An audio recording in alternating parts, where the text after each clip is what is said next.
अनेक महिलांची आपल्या मुलांना आपल्या भावाची मुलगी घरात सून म्हणून आणावी अशी इच्छा असते, परंतु जळगाव जिल्ह्यातील जामनेरमधून एक अजब घटना समोर आली आहे।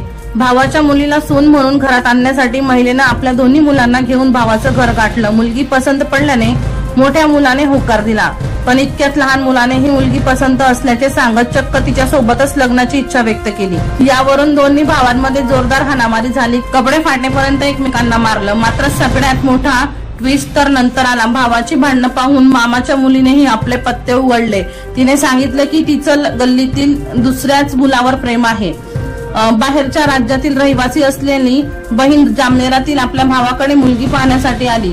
सोबत तिची 2 तरुण मुलेही होती। बहिणीने मोठ्या मुलासाठी भावाकडे मुलीची मागणी घातली।